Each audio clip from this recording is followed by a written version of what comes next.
We're back now with a declassified House report that is shedding new light on how much U.S. intelligence agents knew about the COVID pandemic before it reached the U.S. Now, while documents show international spies alerted the U.S. about COVID just weeks after the Wuhan outbreak, they failed to quickly gather information from China, and that delayed any possible response from lawmakers. NBC News Justice and Intelligence correspondent Ken Dilanian joined us now with a closer look. Ken, good morning. So first of all, why did these spies struggle to get information about the COVID pandemic, and then how did that impact policies the White House put into place really during the height of it?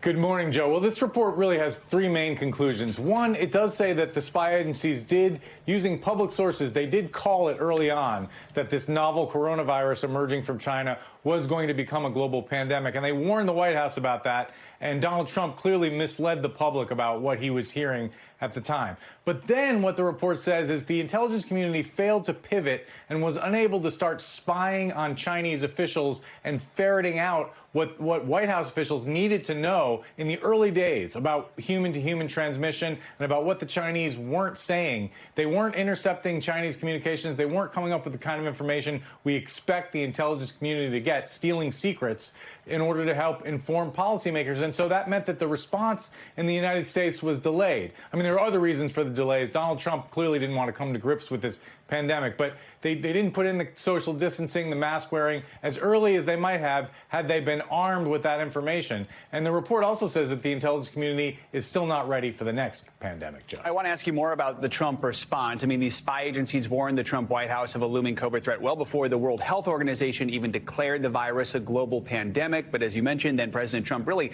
downplayed the seriousness of COVID. Does this report say anything about his role in this? Yeah, absolutely. So we know from Bob Woodward's reporting, he had those tape-recorded interviews with Donald Trump, that Trump acknowledged that he downplayed the seriousness of the virus. What this report shows is that it wasn't just the CDC and his health advisors that were telling him. It was the intelligence community. They were briefing the White House and Donald Trump and saying as early as January 2020 and well into February, they were issuing dire warnings about the potential for COVID-19 to become a global pandemic and kill Americans. And Donald Trump was telling the world that there was nothing to worry about. And on January 30th, he said, there's only 5 cases here in the United States, and we're going to take care of this thing. And then later, when he was asked about his intelligence warnings, he said that intelligence officials were speaking about the virus in a very matter-of-fact manner. This report, which looked deeply into the intelligence response, completely blows that out of the water, Joe. This report also points out that spy agencies just may not be equipped to handle future pandemics. Why is that?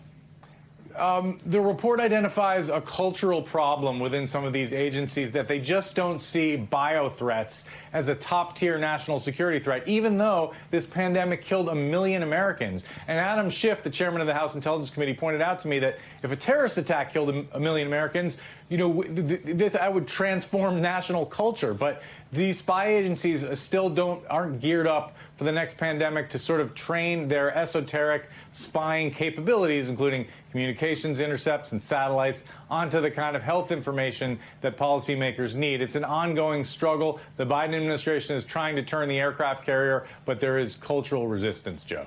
All right, Ken Dilanian. Ken, thank you.